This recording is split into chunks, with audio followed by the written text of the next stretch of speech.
Hello, everyone, and welcome to English Pod. My name is Marco. My name is Catherine, and today we're talking about American education and college life. That's right. This is actually a user suggestion that they wanted to know more or less what it would be like a dialogue between friends on a typical day in college. All right, so this is an advanced level lesson. We're going to be talking in a normal conversational speed. We're going to listen to the dialogue, and when we come back, we'll talk about some of these key phrases and words that might help you understand the dialogue better.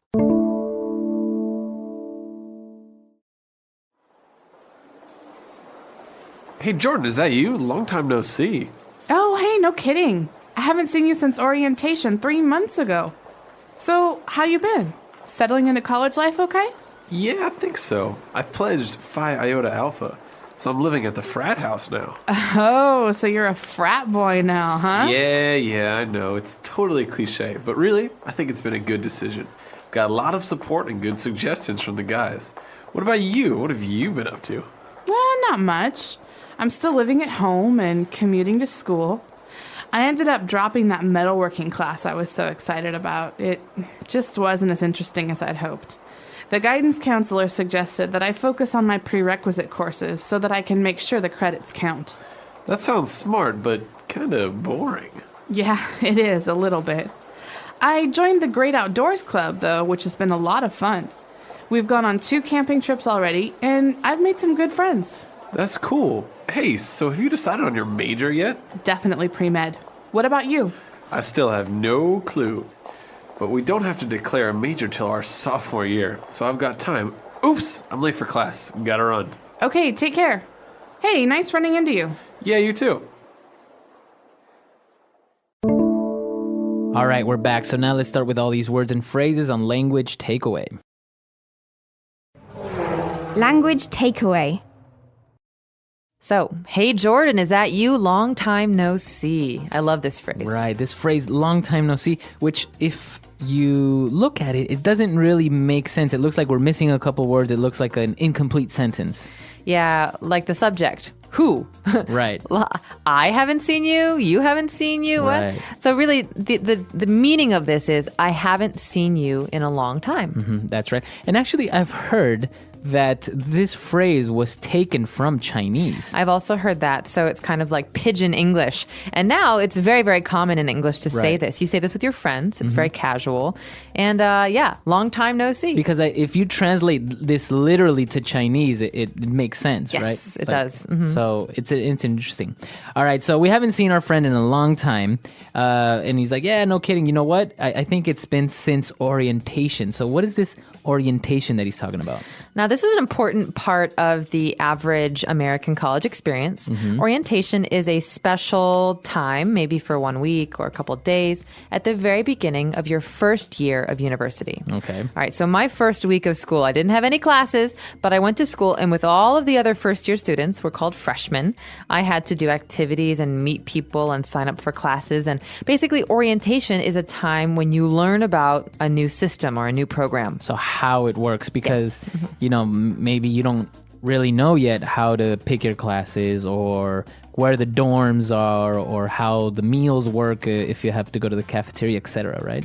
Exactly, and it comes from the verb to orient. So I orient myself by facing the right direction. So orientation is really about teaching you how to start in a new system. Okay, very good. So, that was 3 months ago, and a lot has happened. Our speaker says that he pledged Phi Iota Alpha. What is this to pledge in this? Now, this is Greek as well. Yeah, Phi Iota Alpha is Greek, and this means that we're talking about a fraternity. So fraternity is a group of boys, a sorority is a group of girls, and these are communities, so social societies, that you have to apply to be a member of. But we don't say apply. Right, you pledge. You pledge. So it's like I pledge allegiance. You say, I want to be in your group. I want to be in your fraternity. And so you will have to do special things to become a member. So the verb to pledge would be to basically to promise something honorably or faithfully, right? Exactly. And that's the nice way of putting it. But generally, when you talk about sororities and fraternities, these upperclassmen, so third, fourth year students, they make the students who are pledging do very weird things. So as you said, this is for these two guys, this is for a fraternity.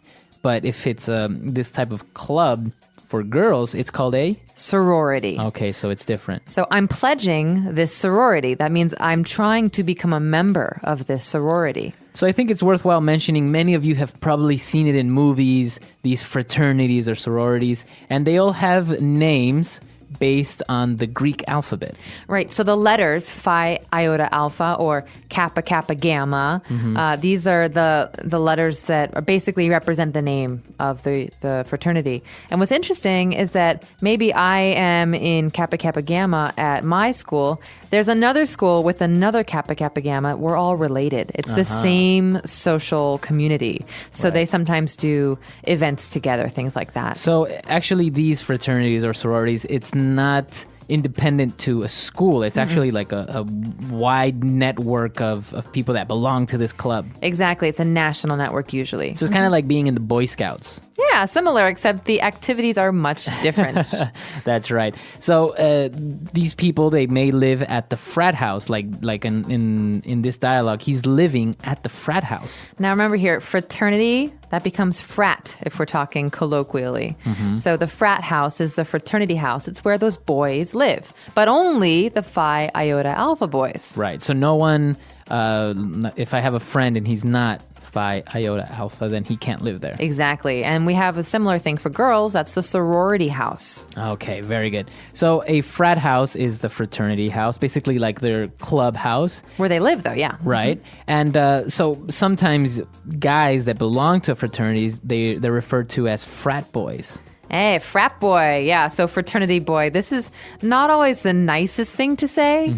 It's got a negative meaning because a lot of the activities that frat boys do stereotypically involve lots of drinking and maybe being loud.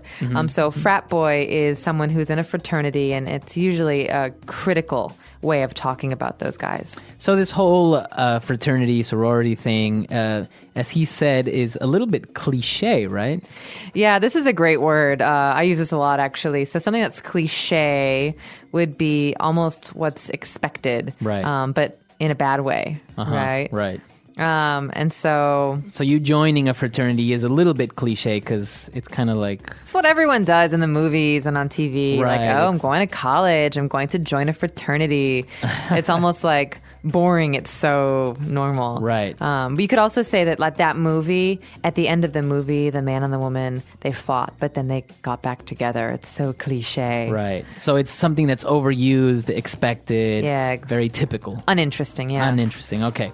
So we have a cliche. We're saying that a fraternity is cliche. Now, the other guy, on the other hand, is living off campus. He lives at home, but he said he commutes to school every day. So he says, I'm commuting to school. This is interesting. Now, in America, there's usually two options. One is to live on campus. That means to live at your university in a dormitory or an apartment. But many people commute. And this means they drive to school every day and then they drive home at night. They don't Right. live on the campus. So you can also commute to work every day, right? This is what Yeah. people do. You don't live at the office. Exactly. I hope not. No, this is a common thing. People will drive to work and you might ask them, how long is your commute? So you say, 1 hour. That means I drive 1 hour to work. So if I take the bus or the train, the subway, is that also commuting? It is. It doesn't matter how you do it. It just means you don't live where you work or where you study, so you have to travel there by some means of transportation. Okay. So, well, now going back to the academic aspect of this dialogue, he said that he ended up dropping a class. Okay, so to drop means to stop attending a class. Maybe you don't have enough time, maybe you don't like it, but to drop a class means you will no longer study, you will not take the tests, you will not get a grade.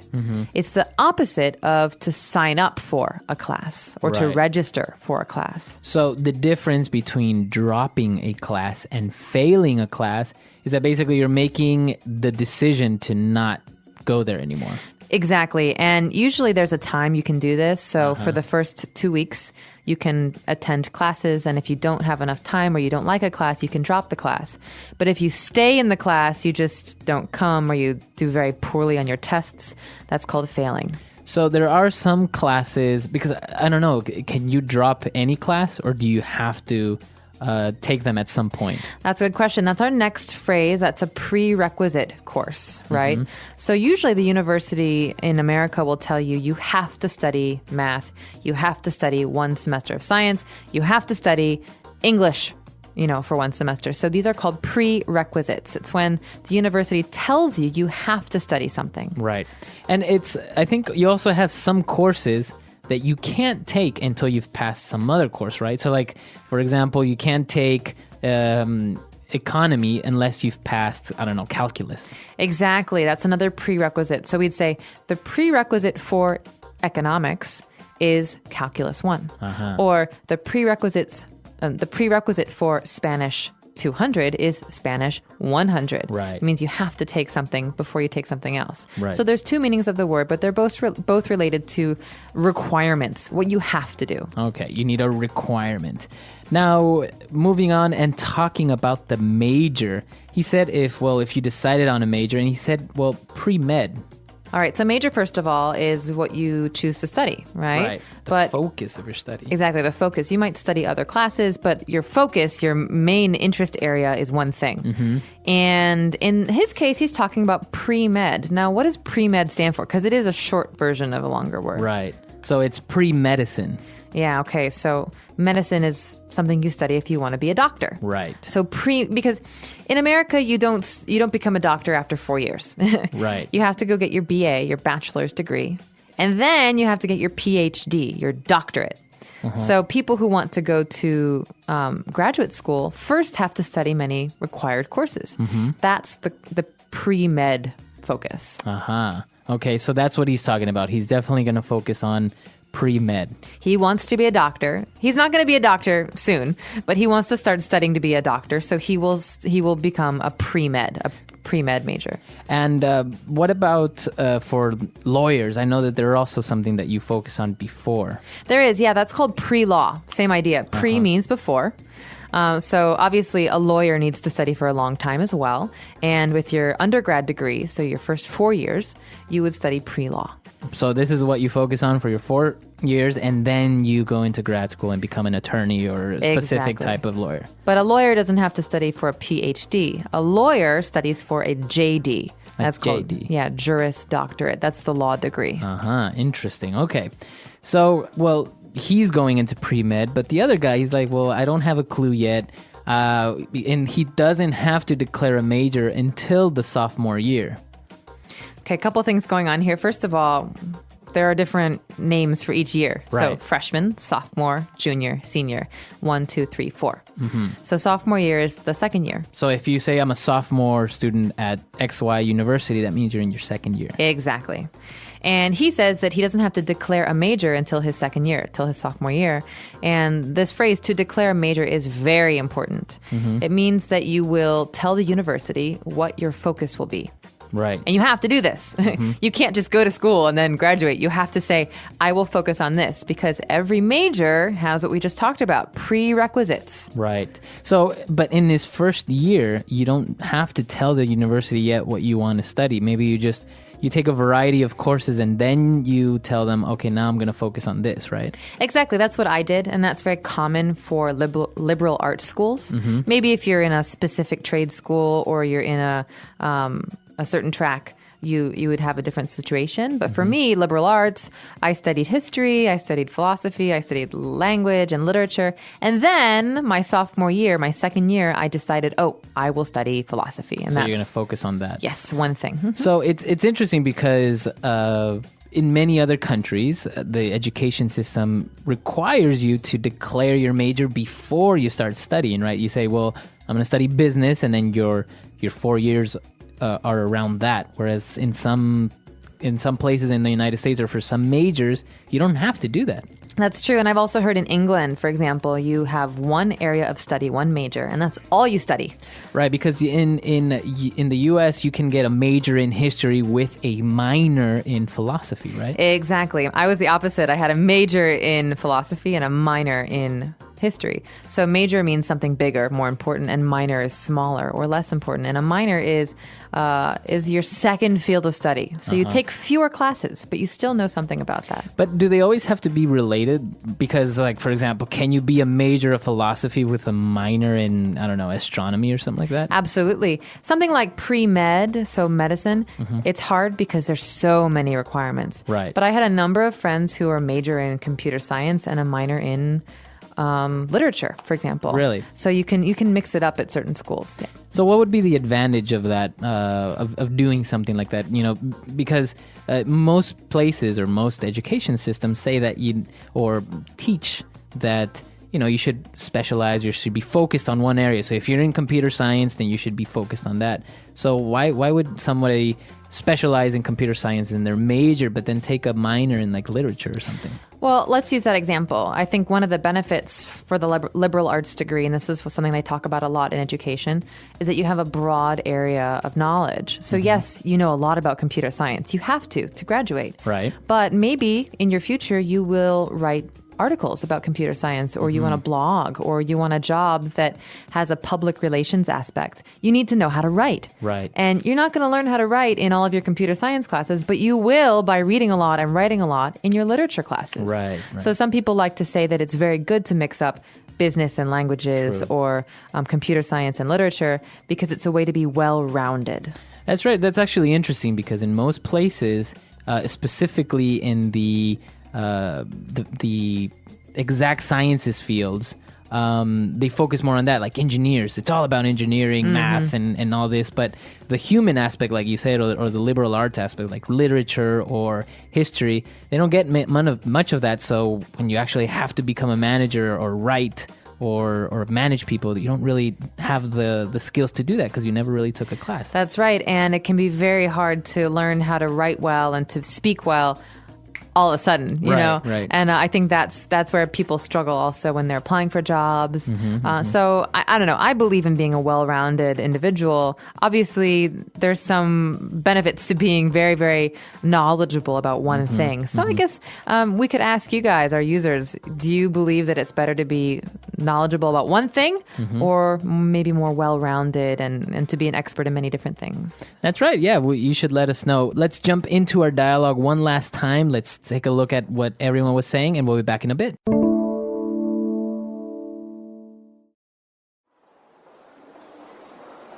Hey, Jordan, is that you? Long time no see. Oh, hey, no kidding. I haven't seen you since orientation 3 months ago. So, how you been? Settling into college life okay?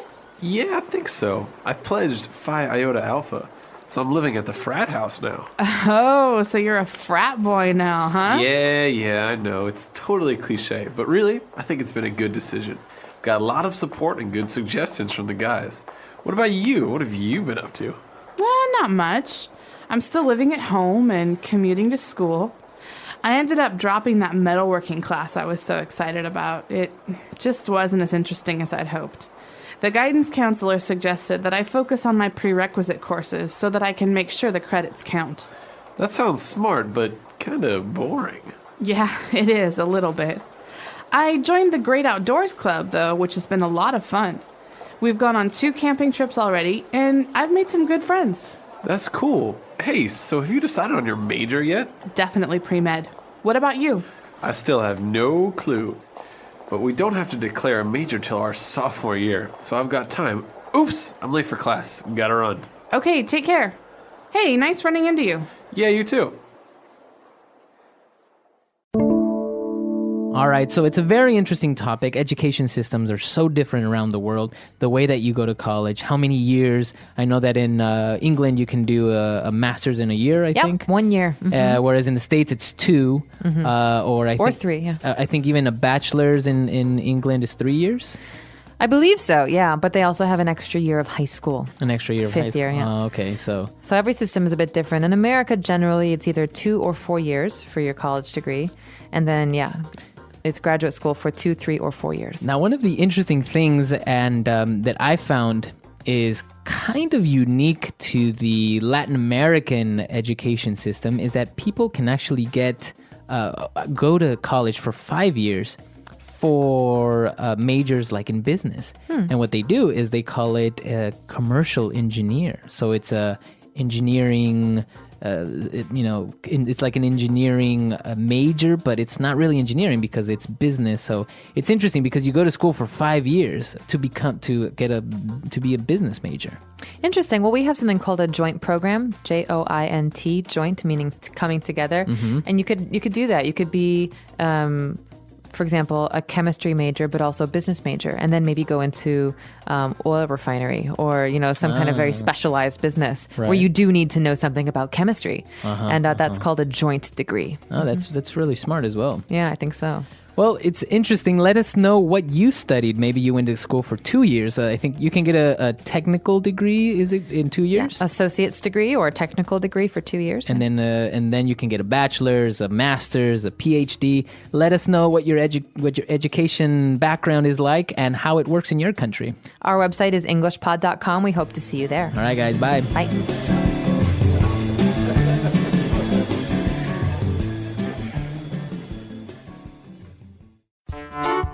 The English Pod Audio Review. Listen to the meaning, then say the vocabulary word. Phrase used to express that you haven't seen someone in a very long time.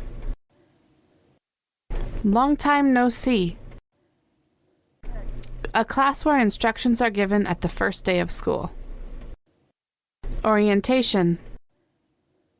To become accustomed to one's new surroundings. Settle into. Fraternity house. Place where members of a fraternity live and socialize. Frat house. A term used to call people that are of a fraternity. Frat boy. To quit or not continue a class. Drop. Academic mark. Credit. The specific focus of your undergraduate program. Major. Let's try that faster. Fraternity house. Place where members of a fraternity live and socialize. Frat house. Phrase used to express that you haven't seen someone in a very long time. Long time no see. To quit or not continue a class. Drop.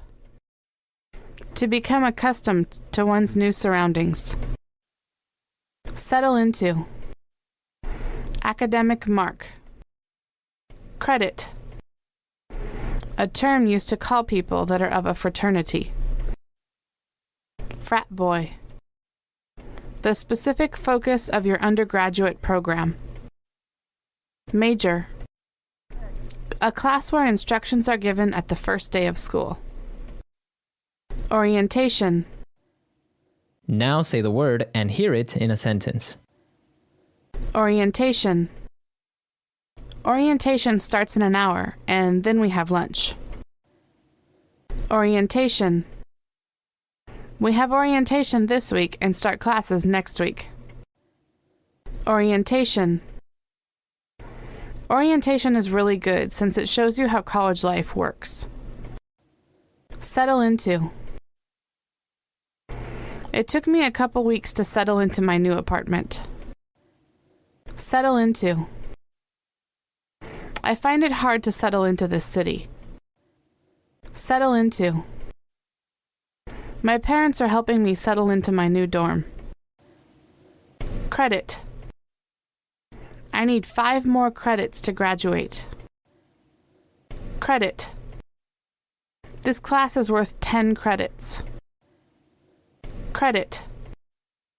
My tuition each year is based on the number of credits I take. Major. I haven't picked a major yet. Major.